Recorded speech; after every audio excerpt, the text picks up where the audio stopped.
दोस्तों, एक लड़का कलेक्टर बनने के बाद अपनी सरकारी गाड़ी से सीधा अपने घर पहुंचता है तो उसके घर में कोई भी नहीं मिलता। पड़ोसी से पूछता है तो उसको पता चलता है कि उसकी बहनें पास में ही एक बिल्डिंग कंस्ट्रक्शन का काम चल रहा है, वहाँ पे मजदूरी कर रही हैं। तभी वो अपनी सरकारी गाड़ी से सीधा उसी जगह पहुँचता है और देखता है कि उसकी तीनों बहनें वहाँ पे मजदूरी का काम कर रही हैं और वहाँ का ठेकेदार बार बार उन्हें जलील कर रहा है, फटकार रहा है। वो उन बहनों की ये दशा देखने के बाद बहुत मायूस होता है। तभी उन बहनों की निगाह अपने भाई पे पड़ती है, लेकिन दूर की वजह से उसे पहचान नहीं पाती। लेकिन जैसे ही भाई कुछ कदम आगे जाता है तभी बहनें उसे पहचान लेती हैं और भागकर अपने भाई के गले लिपटकर जोर जोर से रोने लगती हैं। इधर जो कलेक्टर साहब थे वो भी अपनी बहनों को गले लगाकर अब रोने लगते हैं। आखिर ये क्या थी कहानी, किस वजह से उस कलेक्टर की बहनें इस तरह से मजदूरी करने के लिए मजबूर थी? पूरी घटना की सच्चाई जानने के लिए हमारे साथ वीडियो के अंत तक बने रहें। लेकिन वीडियो में आगे बढ़ने से पहले दोस्तों मेरी रिक्वेस्ट रहेगी कि आप हमारी इस वीडियो को लाइक करके चैनल को सब्सक्राइब ज़रूर कर लें। और दोस्तों अगर वीडियो अच्छी लगे तो हमें कमेंट्स बॉक्स में बताना बिल्कुल भी ना भूलें। दोस्तों चलिए कहानी में आगे बढ़ते हैं। आज की कहानी आपको बहुत कुछ सिखा जाएगी। आज की कहानी में दिखाया गया है कि अगर पैसा ना भी हो तो अगर इंसान के हौसले बुलंद है तो वो कुछ भी कर सकता है, बड़े से बड़ा इंसान बन सकता है। ये कहानी एक ऐसे परिवार की है जो पटना से चलकर जयपुर में आकर बस जाता है। वहाँ पे ही रोज़गार की तलाश करता है और वहीं अपना रहने के लिए एक झोंपड़ी झुग्गी का इंतज़ाम कर लेता है। उस झोंपड़ी के अंदर अब पूरा परिवार रहता है। परिवार के अंदर 6 लोग हैं, मम्मी पापा और 4 बहनें और 3 बहनें एक भाई। जो भाई है वो तीसरे नंबर का होता है। इस तरह से 6 लोग एक ही झुग्गी के अंदर रहते हैं। माँ बाप उसकी मजदूरी करते हैं और मजदूरी करके ही अपना घर को जो भी होता है खर्चा चलाते हैं। लड़के का एडमिशन पास के ही स्कूल में करा दिया जाता है जो कि सरकारी था और वहीं पे वो अब अपनी पढ़ाई शुरू कर देता है। लड़का शुरू से ही पढ़ाई में बहुत ज़्यादा होशियार था। एक दिन चारों बहन भाई आपस में खेलते हुए बहन भाई से पूछते हैं कि भाई तू बड़ा होकर क्या बनना चाहता है? तो भाई एकदम से कहता है कि बहन मैं बड़ा होकर कलेक्टर बनना चाहता हूँ। तब बहन कहती है कि सच, अगर तू कलेक्टर बनना चाहता है तो हम बहनें तुझसे वादा करती हैं कि हमें कुछ भी करना पड़े लेकिन हम तुझे कलेक्टर बना के रहेंगे, बस तू मेहनत से पढ़ाई करता रहे। अब इसके बाद बच्चे बड़े होते हैं और जो लड़का है अब उसकी स्कूल की जो पढ़ाई थी वो पूरी हो जाती है। और जैसे ही पढ़ाई स्कूल की पूरी होती है तो वो मम्मी पापा से कहता है कि मम्मी पापा अब मेरी स्कूल की पढ़ाई पूरी हो गई है तो मैं चाहता हूँ कि अब मैं भी आपके साथ मजदूरी करने जाया करूँ ताकि घर में जो भी काम है उसको हाथ बटा सकूँ। जैसे ही ये बात उसकी बड़ी बहन सुनती है वो एकदम से सामने आती है और अपनी मम्मी पापा से कहती है मम्मी पापा ये पढ़ाई में बहुत अच्छा है और ये कलेक्टर बन सकता है, आप इसे कलेक्टर बनाइए, मजदूर नहीं। उधर जो मम्मी पापा थे वो अनपढ़ होते हैं, उन्हें तो पता ही नहीं कि आखिर कलेक्टर होता है क्या है। लेकिन जब उनकी बेटी उन्हें बताती है कि ये बहुत बड़ी पोस्ट होती है, इस पर बैठने वाला बहुत बड़ा इंसान होता है, ये बात सुनने के बाद जो लड़का है वो अपने मम्मी पापा से कहता है कि मम्मी पापा इसे मैं कैसे कर पाऊंगा, आपको पता नहीं कि कलेक्ट्री करने के लिए बहुत ज़्यादा पैसा खर्च होता है और हम लोग तो मजदूर हैं, हम कहाँ से लाएंगे। इसीलिए मैं आपसे कह रहा हूँ कि अब मैंने स्कूल की पढ़ाई पूरी करने दी है, अब मुझे भी अपने साथ मजदूरी पे ले जाया करो। इसके बाद उसके पिताजी उसे समझाते हुए कहते हैं कि बेटा अगर तू पढ़ लिख कर कोई बड़ा इंसान बन जाएगा तो तेरी ज़िंदगी बदल जाएगी, हमारी भी बदल जाएगी और तेरी बहनों की भी जो मजदूरी की ज़िंदगी है उससे निजात मिल जाएगी। और वो कहते हैं कि बेटे तू एक काम कर, तू कलेक्टर बन जा और तुझे कलेक्टर बनने के लिए जो कुछ चाहिए वो हम तेरे लिए वो करेंगे। इसके बाद वो लड़का एक गवर्नमेंट कॉलेज में एडमिशन ले लेता है और गवर्नमेंट कॉलेज में फ़ीस भी थोड़ी कम होती है। उस खर्चे को उसके माँ बाप मेहनत मजदूरी करके किसी तरह से पूरी कर देते थे। धीरे धीरे उसकी ग्रेजुएशन पूरी हो जाती है और ग्रेजुएशन पूरी होने के बाद वो मम्मी पापा से कहता है कि अब मुझे कोचिंग करने के लिए बाहर जाना पड़ेगा और इसके लिए अब थोड़े ज़्यादा पैसों की ज़रूरत होगी। तो जो उसके मम्मी पापा हैं वो कहते हैं कि बेटा तू बस अपनी पढ़ाई की चिंता कर, पैसों की चिंता तू हम पे छोड़ दे, हम लोग कुछ भी करें, रात दिन मेहनत करें, डबल मेहनत करें, ट्रिपल मेहनत करें, लेकिन तेरे लिए पैसों का जुगाड़ हम कैसे भी कर देंगे। अब इसके माँ बाप और भी ज़्यादा मेहनत किया करते और साथ के साथ अब उसकी बड़ी बहनें भी अब मेहनत करने पे लग जाती हैं, वो भी मजदूरी पे जाने लगी। और इधर जो बेटा है अब वो कोचिंग करने के लिए दिल्ली आ जाता है, मुखर्जी नगर, और वहीं पर भी आईएएस की पढ़ाई करने लगता है। वो दिन रात अच्छे से पढ़ाई कर रहा था और साथ के साथ घर के लोगों से भी बात करता। उसे जब भी पैसों की ज़रूरत होती तो वो फ़ोन कर देता, चाहे उसे कोचिंग के लिए ज़रूरत पड़े, किताबों के लिए पड़े या फिर रूम का रेंट देने के लिए।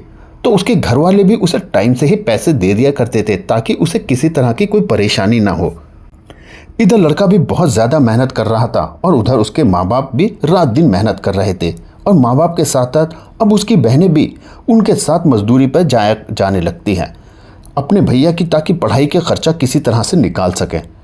अब जो लड़का है वो आईएएस के एग्ज़ाम में बैठता है, वो प्री को क्लियर कर लेता है। प्री को क्लियर करने के बाद वो सीधा घर पर फ़ोन लगाता है और बोलता है कि मम्मी पापा आपके लिए खुशखबरी है, मैंने प्री क्लियर कर लिया।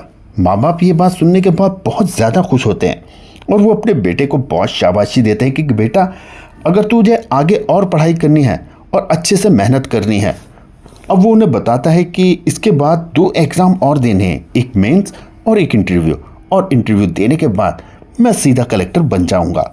इस बात को सुनने के बाद माँ बाप उसे बहुत दुआएं देते हैं और कहते हैं कि बेटा तू बस अब अपना पढ़ाई में रात दिन लग जा और पैसों की चिंता बिल्कुल मत कर, हम तेरे पैसों का जुगाड़ कुछ भी करेंगे लेकिन तेरे पैसों का जुगाड़ कर देंगे। अब धीरे धीरे मेंस एग्ज़ाम का दिन नज़दीक आ रहा था, तभी उसी दौरान उसके माँ बाप का एक कार एक्सीडेंट में मौत हो जाती है। अब जैसे ही उसके माँ बाप की कार एक्सीडेंट में मौत होती है तो छोटी बहन एकदम से कहती है कि भैया को बता दो दीदी, लेकिन जो उसकी बड़ी बहन होती है वो बहुत समझदार होती है और रुक जाती है। उसे पता था कि अगर इस टाइम पे मैंने अपने भाई को बताया और उसका अभी दूसरा एग्ज़ाम होना है तो वो उसकी पढ़ाई में मन नहीं लगेगा और हो सकता है वो एग्ज़ाम में फेल भी हो जाए। इसलिए वो तय करते हैं कि अभी अपने भाई को इस बारे में नहीं बताएंगे। लेकिन जब भी भाई का फ़ोन आता और वो मम्मी पापा के बारे में पूछता तो वो कोई ना कोई बहाना बना कर टाल देती।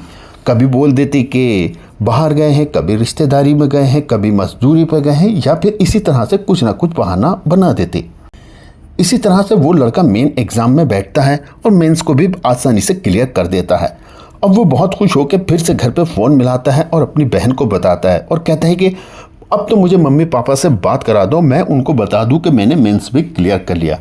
लेकिन ये बात सुनने के बाद अचानक से उसकी बहन रोने लगती है। तभी उसके भाई को कुछ संदेह होता है और पूछता है कि बहन मुझे सच सच बता कि मम्मी पापा के साथ आखिर क्या हुआ है। तब वो बताती है कि भाई कुछ टाइम पहले उनका कार एक्सीडेंट में मौत हो गई थी, लेकिन हमने आपको इसलिए नहीं बताया क्योंकि हमें पता था कि आपका एग्ज़ाम आने वाला है, और अगर आपको ये पता चलता तो बहुत सदमा होता और हो सकता है कि आपका पढ़ाई में बिल्कुल भी मन ना लगता और आप एग्ज़ाम क्लियर ना कर पाते।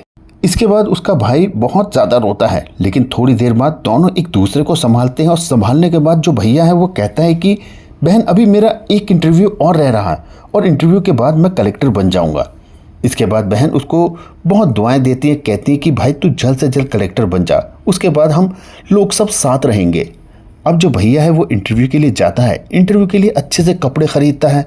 कुछ पैसे तो पहले से ही उसके मम्मी पापा ने उसे दिए थे, लेकिन साथ ही कुछ बहनें पैसा और भेज देती हैं, इसलिए वो अच्छे से कपड़े लेता है और पूरी तैयारी के साथ वो इंटरव्यू हॉल में चला जाता है। वहाँ पर जो इंटरव्यू लेने वाला व्यक्ति था वो उससे बहुत तरीके के सवाल पूछता है। वो हर सवाल का बहुत ही सटीक जवाब देता है। साथ ही वो उसके बारे में पूछता है। तब वो बताता है कि किस तरह से मैं एक झोंपड़ी झुग्गी से निकलकर आज यहाँ पर आया हूँ। उसकी कहानी सुनने के बाद जो इंटरव्यू लेते हैं उनकी आंखें भी नम हो जाती हैं कि आखिर ये अपनी मेहनत पे आज कहाँ से कहाँ पहुँच गया। इंटरव्यू बहुत अच्छा जाता है और कुछ दिनों के बाद फिर इंटरव्यू का रिज़ल्ट आता है और इंटरव्यू उसने क्लियर कर लिया और वो कलेक्टर के लिए सिलेक्ट हो चुका है। सबसे पहले ये बात अपनी वो बड़ी बहन को बताता है और कहता है कि बहन आज से मैं कलेक्टर बन गया हूँ। इस बात को सुनने के बाद उसकी बहन फूले नहीं समाता है। अपनी दोनों बहनों को भी वो जल्दी से बताती है, कहती कि हमारा भाई कलेक्टर बन चुका है। तभी बहनें कहती हैं कि भाई अब तू जल्दी से घर आ जा कलेक्टर बन के, अब हमसे अलग नहीं रहा जाता, अब हम साथ साथ रहेंगे। लेकिन तभी भाई कहता है कि बहन अभी नहीं आ सकता, अभी तो मुझे अपनी ट्रेनिंग के लिए जाना है, मैं ट्रेनिंग पूरी करने के बाद मैं सीधा घर वापस आऊँगा। अब दोस्तों इसके बाद भाई वो ट्रेनिंग के लिए चला जाता है और उधर उसकी बहनें अभी भी मजदूरी का काम जारी रखती हैं ताकि उनके जीवन का भरण पोषण चल सके। धीरे धीरे उसकी ट्रेनिंग पूरी हो जाती है और ट्रेनिंग पूरी होने के बाद वो उसकी एक अच्छी सी जगह पे पोस्टिंग हो जाती है। जैसे ही उसकी पोस्टिंग का पहला दिन होता है तभी वो अपनी सरकारी गाड़ी में बैठकर सीधा अपने घर आता है।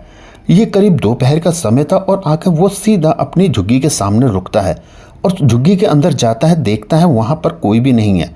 आस पड़ोस वालों से पूछता है तो बताते हैं कि उसकी बहनें पास में ही एक कंस्ट्रक्शन साइट है, वहाँ पर मेहनत कर रही हैं और मजदूरी का काम कर रही हैं। वो बिना देर किए अपनी गाड़ी में बैठकर उस बिल्डिंग वाली कंस्ट्रक्शन साइट पर पहुंच जाता है और देखता है कि उसकी बहनें वहां मजदूरी का काम कर रही हैं। कभी तसले उठाती हैं, कभी ईंटें उठाती हैं, और वहां पर जो ठेकेदार है वो बार बार उनको डांट रहा है।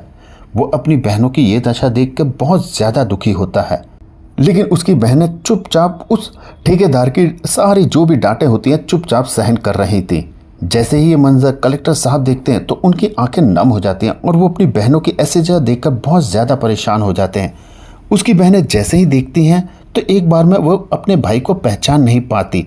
सोचते हैं कि शायद कोई बड़ा अधिकारी इस बिल्डिंग का मुआयना करने के लिए आया होगा, लेकिन जब वो गौर से देखती हैं तो छोटी वाली बहन अपने भाई को पहचान जाती है और एकदम से भागकर अपने भाई के गले लग जाती है।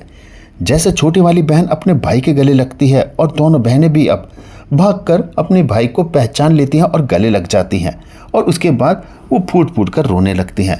इधर जो उनका भाई था वो भी उन्हें गले लगाकर अब ज़ोर ज़ोर से रोने लगता है। और दोस्तों अब इसके बाद वह अपनी बहनों को गाड़ी में बैठाकर जहाँ पर झुग्गी है वहाँ पर आता है। वहाँ पर आते के साथ ही सभी लोग उनका बहुत ज़्यादा आदर सत्कार करते हैं और कहते हैं कि कलेक्टर साहब आए हैं। फिर उनका भाई कहता है कि बहन यहाँ से जो भी तेरे ज़रूरी सामान है, कपड़े हैं, जो कुछ भी तुझे लेना है ले ले, अब हम यहाँ नहीं रहेंगे। मुझे एक बहुत बड़ा क्वार्टर मिला है, हम लोग सब वहाँ जाकर रहेंगे। उसके बाद वो बहनें जो भी ज़रूरी सामान होता है लेती हैं और कार में बैठकर उस सरकारी आवास की तरफ चल देती हैं। कुछ दिन रहने के बाद वो भाई अपनी बहन के लिए अब बढ़िया सा रिश्ता ढूंढने लगता है। जल्दी वो अपनी बड़ी बहन के लिए एक ऑफिसर रिश्ता ढूंढता है और उससे शादी कर देता है। बड़ी बहन की शादी करने के बाद अब वो छोटी वाली बहन के लिए भी लड़का ढूंढने लगता है और जल्द ही उसकी भी एक बढ़िया से जगह पर शादी कर देता है। अब दो बहनों का घर बसाने के बाद वो सोचता है कि तीसरी बहन की भी जल्दी से शादी कर दूं, लेकिन तभी तीसरी बहन मना कर देती है। बोलती है कि भाई मैं सबसे छोटी हूँ और मेरी शादी आपके बाद होनी चाहिए। मैं चाहती हूँ कि जब नई नई भाभी आएँ तो मैं उनको हर चीज़ का ख्याल रखूँ और ताकि उन्हें हर चीज़ के बारे में बता सकूँ, उसके बाद मैं शादी करूँगी। लेकिन तभी उसका भाई अपनी बहन को समझाता है कि बहन आजकल का समाज वैसा नहीं रहा जैसा पहले होता था। आजकल की औरतें बहुत तेज़ और चालाक होती हैं और रिश्तों में दरार डाल देती हैं। उसके बाद हो सकता है कि मैं तेरा वैसा ख्याल ना रख पाऊँ जैसा आज रखता हूँ, इसलिए तू मेरी बात मान और शादी कर ले। दोस्तों भाई की बात सुनने के बाद उसकी बहन की भी समझ आ जाता है और जल्द ही छोटी बहन की भी शादी कर दी जाती है। अब कलेक्टर साहब का काम रह जाता है घर, घर से ऑफिस। लेकिन इधर तीनों बहनें तय करती हैं कि अब हमारी जिम्मेदारी है कि भाई की भी जल्दी से शादी कर दी जाए। अब तीनों बहनों ने मिलकर उनके लिए भी एक अच्छी सी लड़की ढूंढी। लड़की बहुत खूबसूरत थी, होनहार थी और बहुत ही ज़्यादा रिश्तों को निभाने वाली थी। अब उसके बाद उस लड़की की फ़ोटो अपने भाई को दिखाती है और कहती है कि भाई ये लड़की हमने तुम्हारे लिए ढूंढी है।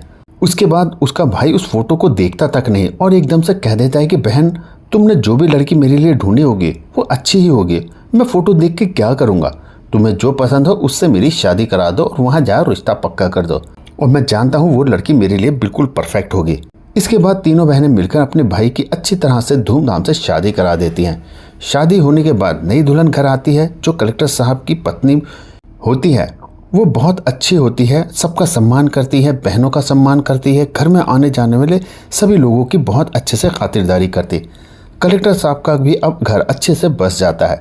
तो दोस्तों ये थी आज की कहानी, जहाँ पर बहनों ने मजदूरी करके बचपन के वादे को निभाते हुए अपने भाई को कलेक्टर बनाया। आपको ये कहानी जैसे भी लगी हो कमेंट्स बॉक्स में ज़रूर बताना।